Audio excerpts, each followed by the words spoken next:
ఆంధ్రప్రదేశ్లో ఎన్నికల వేళ వైసీపీకి మరో షాక్ తగిలింది. ఆ పార్టీకి చెందిన పూతలపట్టు ఎమ్మెల్యే ఎంఎస్ బాబు కాంగ్రెస్లో చేరారు.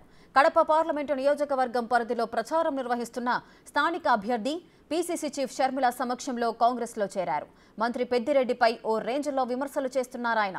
తనకు టికెట్ రాకుండా అడ్డుకున్నారని, అహంకారంతో వ్యవహరిస్తున్నారంటూ ఫైర్ అవుతున్నారు.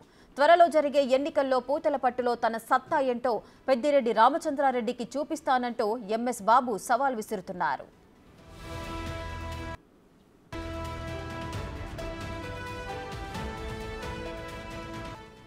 ఎంఎస్ బాబు కాంగ్రెస్ లో చేరడం జరిగింది. ఆయన భవిష్యత్ కార్యాచరణకు సంబంధించిన పూర్తి డీటెయిల్స్ మా ప్రతినిధి మధు అందిస్తారు. మధు, రేఖ, ఎంఎస్ బాబు గత 5 సంవత్సరాల నుండి వైఎస్ఆర్ కాంగ్రెస్ పార్టీలో అనేక సేవలు చేసి ఎంతో అభివృద్ధికి కృషి చేసిన ఎంఎస్ బాబుని వైఎస్ఆర్ కాంగ్రెస్ పార్టీ అధినేత జగన్మోహన్ రెడ్డి కావచ్చు, అలాగే పెద్దిరెడ్డి రామచంద్రారెడ్డి కావచ్చు, తనని 3 సంవత్సరాల నుండి పక్కన పెట్టారనే విధంగా అతనికి చాలా దారుణంగా చూస్తున్నారు నన్ను వైసీపీ పార్టీలో అనే మనస్తాపంతో ఈ రోజు వైఎస్ షర్మిల సమక్షంలో కాంగ్రెస్ పార్టీలో చేరిక జరిగింది. ఈ రోజు ఉదయం 10 గంటల సమయంలో కడప నగరంలో వైఎస్ షర్మిల ఆధ్వర్యంలో కాంగ్రెస్ పార్టీ పగ్గాలు చేపట్టారు.